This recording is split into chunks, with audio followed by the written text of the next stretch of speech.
नमस्कार दोस्तों, स्वागत है आपका आज के हमारे इस वीडियो में। दोस्तों आज हम आपको पढ़ाने वाले हैं आचार्य रामचंद्र शुक्ल जी का जीवन परिचय, जो कि दोस्तों कक्षा 10 में दिया हुआ है और इन्होंने कक्षा 10 में मित्रता नाम का पाठ लिखा हुआ है। ठीक दोस्तों, याद रखिएगा, इन्होंने कक्षा 10 में मित्रता नामक पाठ लिखा हुआ है। अब आचार्य रामचंद्र शुक्ल जी, याद रखिए, किसी भी बोर्ड में हो, जरूरी नहीं है किसी भी बोर्ड में हो, यदि ये हैं तो आप इनके जीवन परिचय को यूज़ कर सकते हैं। कोई तकलीफ, कोई परेशानी नहीं होने वाली है आपको। तो देखते हैं, सबसे पहले यहाँ पे आचार्य रामचंद्र शुक्ल जी का नाम तो बहुत विश्व विख्यात है दोस्तों।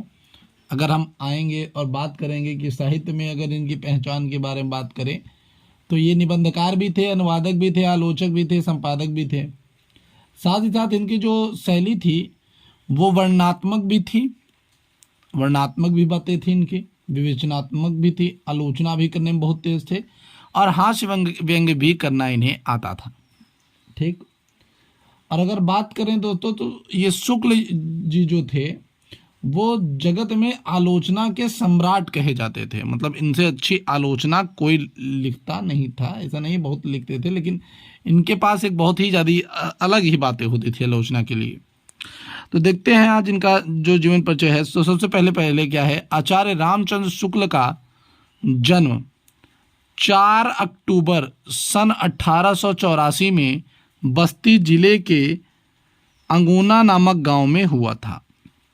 तो जो आचार्य रामचंद्र शुक्ल जी थे, इनका जन्म 4 अक्टूबर को सन 1884 में, याद रखिएगा, ये डेट जो है, आप डेट को याद रखिए कि सन और डेट आपको याद ही होना चाहिए। मान लेते हैं अगर आप ये भूल भी गए तो आपको सन याद करके रखना है। तो आचार्य रामचंद्र शुक्ल जी का जन्म 4 अक्टूबर सन 1884 को बस्ती जिले के अगोना नामक गांव में हुआ। इनके पिताजी चंद्रबली शुक्ल, इनके पिताजी जो कि चंद्रबली शुक्ल थे, ये साथ ही साथ कानूनगो भी रहे थे। याद रखिएगा इनको भी कि इनके पिताजी जो चंद्रबली शुक्ल जी थे वो कानूनगो भी थे। ठीक, और इन्होंने हाई स्कूल की जो शिक्षा करी थी वो मिर्ज़ापुर के मिशन स्कूल से ही पास की थी। ये भी याद रखिएगा कि इन्होंने हाई स्कूल की जो अपनी परीक्षा थी वो मिर्ज़ापुर से पास की। इंटर की परीक्षा हेतु इन्होंने क्या किया था, कायस्थ पाठशाला इलाहाबाद में प्रवेश लिया, परंतु परीक्षा से पहले इनका विद्यालय छूट गया। तो भैया इन्होंने जो है दाखिला तो ले लिया था और इनका गणित भी कमज़ोर था। तो गणित कमज़ोर होने के कारण इन्होंने क्या किया कि कायस्थ पाठशाला इलाहाबाद में इन्होंने प्रवेश ले लिया। उसके बाद क्या हुआ कि परीक्षा से पहले ही इनका विद्यालय छूट गया। तो परीक्षा देने से पहले ही इनका क्या हुआ, विद्यालय छूट गया। इसके बाद इन्होंने सरकारी नौकरी की और इन्होंने उच्च न्यायालय में क्या की, उच्च न्यायालय के अंदर सरकारी नौकरी प्राप्त कर ली, परंतु फिर उसे छोड़ दिया स्वाभिमान की वजह से, या फिर ये बातें थोड़ी सी क्लियर नहीं है यहाँ पर। ठीक, तो सीधी बात आप लिख सकते हैं कि स्वाभिमान, या ये कह सकते हैं कि स्वभाव के अनुकूल न होने के कारण इन्होंने उसका परित्याग कर दिया, इन्होंने नौकरी को छोड़ दिया। ठीक दोस्तों, और इसके बाद इन्होंने नौकरी को छोड़कर मिर्ज़ापुर के मिशन स्कूल में चित्रकला के अध्यापक का पद ले लिया। तो फिर जिस स्कूल से पास होकर आए थे हाई स्कूल, उसी वहीं पर चित्रकला के अध्यापक हो गए। फिर इन्होंने हिंदी, अंग्रेजी, संस्कृत, बंगला का भी ज्ञान प्राप्त कर लिया। साथ ही साथ इन्होंने हिंदी भी पढ़ ली, अंग्रेजी भी पढ़ा, संस्कृत भी पढ़ा, बंगला भी पढ़ा और इन्होंने स्व अध्ययन से इन सब का ज्ञान अर्जित कर लिया। फिर इनकी नियुक्ति काशी हिंदू विश्वविद्यालय में हो गई।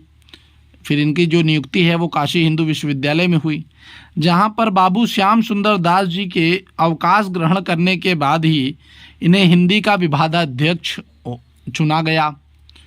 ठीक, और यहाँ से ये उन उच्चतम जो है विद्वानों में गिने जाने लगे, बहुत ही उन्नत कोटि के विद्वानों में इन्हें गिना जाने लगा। तो याद रखिएगा, श्याम सुंदर दास जी के अवकाश लेने के बाद ही, जब उनका अवकाश हो गया तो उसके बाद इन्हें काशी हिंदू विश्वविद्यालय में, ठीक, याद रखिएगा, विभागाध्यक्ष यानी हिंदी विभागाध्यक्ष चुन लिया गया। ठीक दोस्तों, याद रहेगा एकदम प्यार से। वीडियो अच्छी लग रही हो तो ज़रूर से ज़रूर इसे लाइक करना तो एकदम मत भूलिएगा बच्चों। एक एक लाइक से ही आपके जो है हमें मोटिवेशन मिल जाता है और हम अच्छी वीडियोस बना पाते हैं। और आप जिस सिटी से इस वीडियो को देख रहे हैं उसे ज़रूर लिखिए, जिससे हमें पता चल सके कि आप किस सिटी से ये वीडियो देख रहे हैं। ठीक मेरे बच्चों, अब देखिए 2 फरवरी 1941, हाँ दोस्तों ये दिन याद रखिएगा कि 2 फरवरी 1941 को इनका देहांत हुआ। यानी 2 फरवरी 1941 को इन्होंने हिंदी विभाग के अध्यक्ष के पद पर ये रहे थे और उसी समय पर इनका जो है देहांत हो गया था। ठीक, मतलब ये इस पद पर कार्यरत रहे और इसके बाद इनका देहांत हो गया। फिर देखते हैं अगर कि इनकी जो रचनाएं हैं वो रचनाओं में क्या हैं, तो रचनाएं देखते हैं तो निबंध संग्रह इनके जो हैं वो क्या थे। तो निबंध संग्रह में इनका चिंतामणि भाग 1 भाग 2 दोनों इन्होंने ही लिखा है। तो याद रखिएगा, बहुत पूछा जाने वाला क्वेश्चन है कि चिंतामणि के लेखक कौन है, तो याद रखिएगा रामचंद्र शुक्ल जी। तो निबंध संग्रह इनका चिंतामणि भाग 1 2 दोनों लिखा है इन्होंने। विचार विथि भी इन्हीं के द्वारा लिखित एक निबंध संग्रह है। इतिहास हिंदी साहित्य का इतिहास, हिंदी साहित्य का इतिहास भी इन्होंने ही लिखा है, ये भी याद रखिएगा। आलोचना इन्होंने सूरदास, रसमीमांसा, त्रिवेणी, आलोचना इन्होंने सूरदास के बारे में भी, जो मतलब सूरदास नामक ग्रंथ लिखा इन्होंने, आलोचना ग्रंथ था तो उसमें भी इन्होंने बताया। फिर रसमीमांसा भी लिखा इन्होंने, साथ ही साथ इन्होंने त्रिवेणी भी लिखा।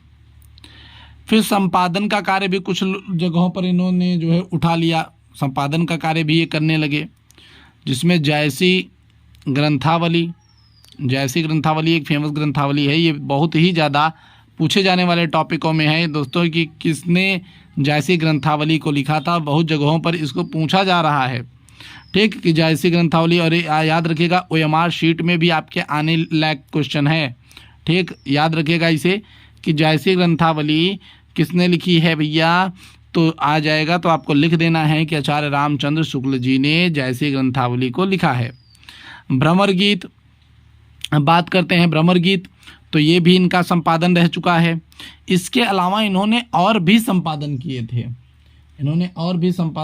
थे, अब देखिए दोस्तों, एक काम करना है आपको, इसको जो है देखो दोस्तों लिख लो। मैं तो कहूँगा इसको आप लिखोगे तभी तो काम बनेगा। और साथ ही साथ आपको अगर वीडियो अच्छी लगी हो तो लाइक ज़रूर कर देना, ठीक, और अपने दोस्तों को भी भेज देना। तो दोस्तों हम चलते हैं और मिलते हैं आपसे अगली वीडियो में, तब तक के लिए जय हिंद जय भारत।